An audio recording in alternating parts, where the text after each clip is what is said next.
मैंने जो 13वें प्रश्न वाला वीडियो अपलोड किया था वो अपलोडिंग सही ढंग से नहीं हो पाई, इसलिए वो वीडियो खुलने में समस्या आ रही है। तो मैं वापस इसका वीडियो बना के अपलोड कर रहा हूँ।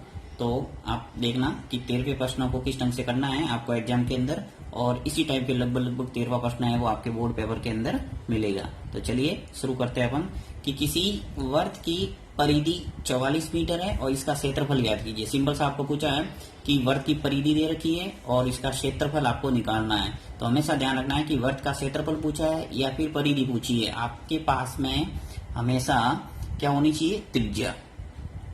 यदि त्रिज्या है तो इजीली आप क्या कर सकते हैं, वर्त का क्षेत्रफल निकाल सकते हैं और परिधि भी निकाल सकते हैं। तो आपको प्रश्न के अंदर या तो परिधि दे रखी होगी या फिर क्षेत्रफल दे रखा होगा।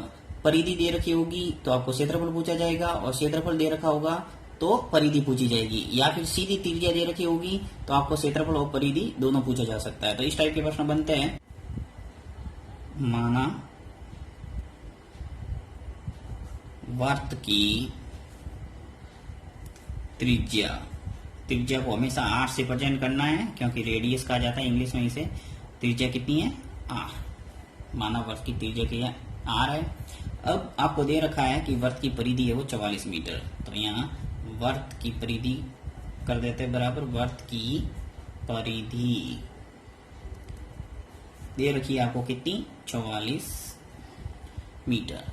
अब वर्त की परिधि होती क्या है, ये आपको सूत्र याद होनी चाहिए। वर्त का क्षेत्रफल और परिधि निकालने दोनों के सूत्र आपको याद होनी चाहिए। वर्त का क्षेत्रफल निकालने का सूत्र होता है पाई आर स्क्वायर, और वर्त की परिधि निकालने का सूत्र होता है 2 पाई आर।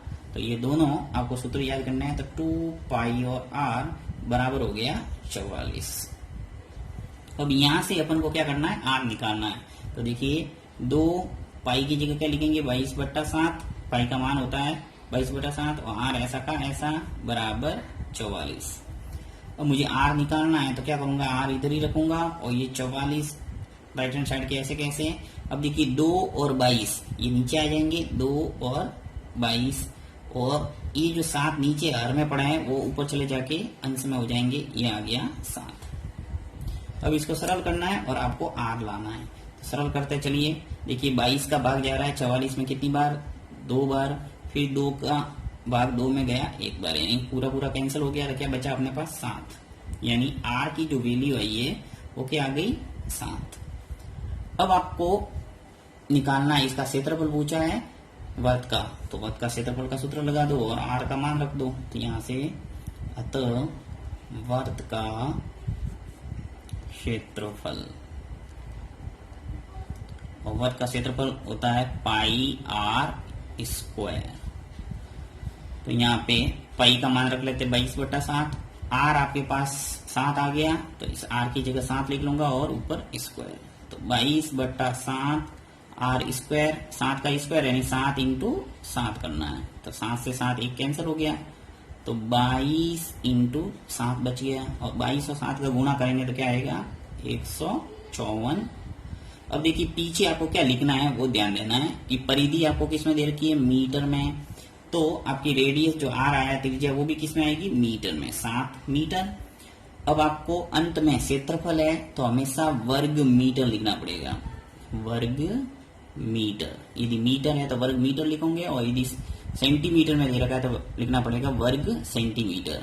और यदि इंग्लिश में लिखना चाहो तो ऐसे लिख सकते हैं, मीटर और उसके ऊपर घात 2 वर्ग मीटर। तो इस ढंग से भी लिख सकते हैं।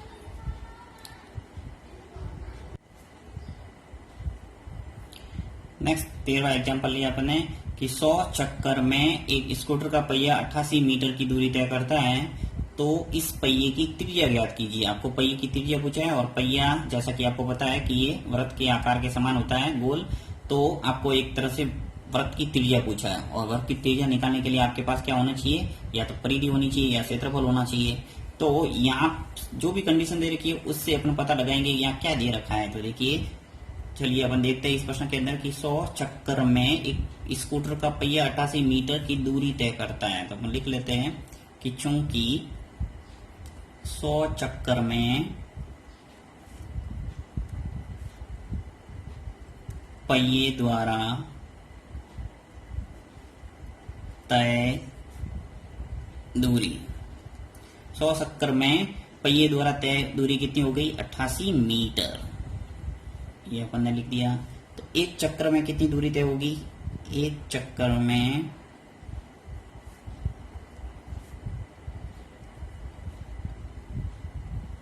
पहिए द्वारा तय दूरी, सीधा भाग चला जाएगा 100 का, तो यहां लिखेंगे 88/100 मीटर, यानी 100 का भाग देना यहाँ सीधा एक चक्कर में निकालने के लिए, यहाँ जो भी संख्या होती है उसका क्या देते हैं भाग। अब यहाँ पे 88/100 किसमें, मीटर में। यदि आप इसको सेंटीमीटर में बदलना चाहे तो सेंटीमीटर बदल सकते हैं। देखिए 88/100 है, अब इसमें मुझे मीटर का सेंटीमीटर में चेंज करना है, तो सेंटीमीटर में चेंज करने के लिए क्या करेंगे, एक मीटर में कितने सेंटीमीटर होते हैं 100, तो 100 से क्या करना पड़ेगा गुणा। अब जैसे ही मैंने 100 से गुणा कर दिया यानी ये बदल गया सेंटीमीटर के अंदर, और 100 से 100 कैंसिल हो रहा है, कैंसिल कर दो, क्या आ गया 88 सेंटीमीटर। अब देखिए 88 सेंटीमीटर एक चक्कर में पहिए द्वारा तय की गई दूरी आ गई। अब आपको पता होना चाहिए कि एक चक्कर में जो दूरी तय करता है वही तो क्या होती है परिधि। परिधि का अर्थ क्या होता है यहाँ पे, चलिए समझते हैं अपन थोड़ा। ये देखिए परिधि, जैसे ये वर्त है, तो इस वर्त के अंदर परिधि का मतलब होता है पूरा ये जो घेरा है वो कितना लंबा है वो। यहाँ से जैसे कोई व्यक्ति चलना प्रारंभ करता है ए से, वो पूरा घूम के वापस यहाँ तक आता है ए पर, तो एक तरह से ये क्या हुई परिधि। तो वही तो है, एक पहिए का एक चक्र पूरा होगा तो वो क्या किसके बराबर होगी, वर्त की परिधि के बराबर। तो यहाँ पे अपन एक तरह से क्या निकाल दी, ये परिधि निकाल दी। तो अब इसको परिधि के बराबर कर देंगे अपन। तो चलिए इसको बराबर करता हूं मैं, वर्त की परिधि। अब देखिए यहाँ पे आप वर्त लिखे तो भी ठीक है, नहीं तो ये पहिया जो शब्द है वो पहिया ही लिखेंगे, क्योंकि यहाँ प्रश्न में क्या है पहिया। तो यहाँ लिख लेते हैं पहिए की परिधि आ जाएगी सीधी 88 सेंटीमीटर। और पहिए की परिधि यानी वर्त की परिधि है, तो 2 पाई और r बराबर क्या आ गया 88। अब आपको 2 पाई का मान रखना 22/7 और r यहाँ से आ जाएगा। वही पूछा आपको पहिए की त्रिज्या, तो ये आ गया 88। r निकालना है तो क्या करेंगे, r बराबर 88 ऐसा का ऐसा, ये 2 और 22 ये नीचे आ जाएंगे और ये 7 आ जाएगा ऊपर। 22 का भाग जा रहा है 88 में, कितनी बार जाएगा 4 बार, और फिर 2 का भाग जा रहा है 4 में, कितनी बार 2 बार।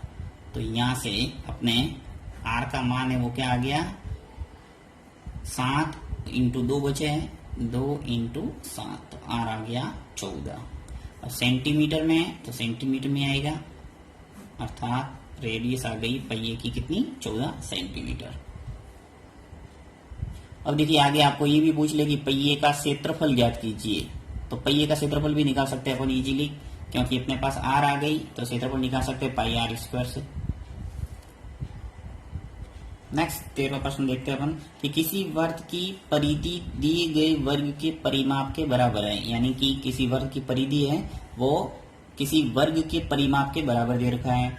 यदि वर्ग का क्षेत्रफल 484 वर्ग मीटर हो तो वर्ग का क्षेत्रफल ज्ञात कीजिए। यदि वर्ग का क्षेत्रफल आपको दे रखा है 484 तो वर्ग का क्षेत्रफल ज्ञात कीजिए। यहाँ पर भी वर्ग का क्षेत्रफल पूछा है, और वर्ग का क्षेत्रफल निकालने के लिए क्या होना चाहिए आपके पास, वर्ग की त्रिज्या। और त्रिज्या निकालने के लिए आपको यहाँ कुछ प्रोसेस दे रखा है, तो वो अपन को अपनाना पड़ेगा। सबसे पहले जो दे रखा है उसको लेके चलना हमेशा। तो यहाँ दे रखा है कि वर्ग का क्षेत्रफल 484 वर्ग मीटर है, तो यहाँ लिख लेता हूं मैं वर्ग का क्षेत्रफल। अब वर्ग का क्षेत्रफल दे रखा है, यानी कि वर्ग के क्षेत्रफल का सूत्र आपको पता होना चाहिए 484, ये दे रखा है वर्ग का क्षेत्रफल। और वर्ग का क्षेत्रफल निकालने का सूत्र होता है भुजा स्क्वायर, या फिर ऐसे कर सकते हैं भुजा इंटू भुजा। तो यहाँ मैं लिख लेता हूँ भुजा इंटू भुजा या भुजा स्क्वायर बराबर 484। अब यहाँ से भुजा निकल जाएगी, देखिए वर्ग की भुजा बराबर क्या हो जाएगा, घात जब भी हटती है तो आगे वर्गमूल का चिन्ह आता है, ये आपको पता होना चाहिए 484। तो भुजा निकल के आ गई, देखिए भुजा कितने आ गई 484 का वर्गमूल निकालेंगे तो क्या आएगा 22। ये आपको आना चाहिए वर्गमूल निकालना। और यदि भाग विधि से वर्गमूल निकालना नहीं जानते तो आप वीडियो देख सकते हैं प्लेलिस्ट में जाके, बहुत ही ईजी है भाग विधि से वर्गमूल निकालना। तो यहाँ से भुजा निकल के आ गई वर्ग की 22। अब यहाँ पे वर्ग मीटर दे रखा है तो भुजा भी किस में आ जाएगी, मीटर में। अब देखिए यहाँ पे आपको एक बात और दे रखी है कि किसी यहाँ से अपने अभी तक निकला नहीं है वर्ग की त्रिज्या। तो वर्ग की त्रिज्या जब तक नहीं आ रही तब तक कुछ ना कुछ प्रश्न में दिए रखा होगा, सीधी सी बात है। तो किसी वर्ग की परिधि दिए गए वर्ग के परिमाप के बराबर है। यहाँ आपको बोला है कि वर्ग की जो परिधि है वो वर्ग के परिमाप के बराबर है। तो यहाँ बराबर कर लेता हूं मैं, प्रश्नानुसार कह सकते हैं, प्रश्नानुसार। और प्रश्नानुसार कह रहा है कि वर्ग की परिधि, वर्ग की जो परिधि है वो किसके बराबर है, वर्ग के परिमाप के बराबर है, वर्ग का परिमाप। ये आपको ध्यान रखना हमेशा कि परिधि और परिमाप ये दोनों है। वर्ग के लिए परिमाप शब्द इस्तेमाल होता है और वृत्त के लिए परिधि, परंतु बात यही है चारों तरफ की घेरे की दूरी। अब देखिए वर्ग की परिधि क्या होती है, 2πr, और वर्ग का परिमाप होता है 4 इंटू भुजा। ये आपको सूत्र दोनों आने चाहिए। तो 4 इंटू भुजा आ गया। अब 2πr बराबर 4 इंटू भुजा आ गया। चलिए यहाँ से अपन निकाल देते हैं इसकी त्रिज्या। तो यहाँ से देखिए 2 ऐसा का ऐसा, पाई की जगह 22/7 और r ऐसा का ऐसा, फिर बराबर 4 इंटू भुजा मैंने निकाल दिया है। वर्ग की भुजा कितनी है, 22, तो यहाँ लिख लूंगा 22। अब मुझे r निकालना है तो बाकी सबको क्या करेंगे, एक तरफ लाएंगे और r एक तरफ, r को मैंने लेफ्ट हैंड साइड में रखा और बाकी सबको राइट हैंड साइड में ले आता हूँ। 4 इंटू 22 बट्टा ये 2 और 22 नीचे चले जाएंगे, 2 और 22, और ये 7 है वो ऊपर आ जाएगा, वज्र गुणन, यानी हर वाली राशि है वो ऊपर जाती है अंश में और अंश वाली राशि यहाँ से नीचे जाती है हर में। तो 22 से 22 कैंसिल हो गए और 2 का भाग 4 में जा रहा है कितनी बार, 2 बार। तो r बराबर कितना आ गया, देखिए 2 इंटू 7 करेंगे तो क्या आएगा, 14। ये भी किस में आएगा, मीटर में। अब देखिए आपको r मिल गया, आपको पूछा है वर्त का क्षेत्रफल, तो निकाल देंगे वर्त का क्षेत्रफल। और वर्त का क्षेत्रफल होता है पाई r स्क्वायर।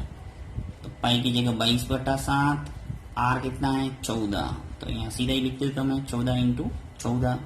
7 का भाग जा रहा है 14 में कितनी बार, 2 बार। अब गुणा कर दो सबका, 22 इंटू 14 इंटू 2, इन सबका गुणा करेंगे तो आ जाएगा आपके 616। अब देखिए क्षेत्रफल है तो यहाँ पर भी आपको लिखना पड़ेगा वर्ग मीटर। तो इस ढंग से आप इजीली निकाल सकते हैं। आपको वर्ग का क्षेत्रफल दे रखा था, आपने निकाल दिया किसका, वृत्त का क्षेत्रफल। बहुत ही अच्छा प्रश्न है।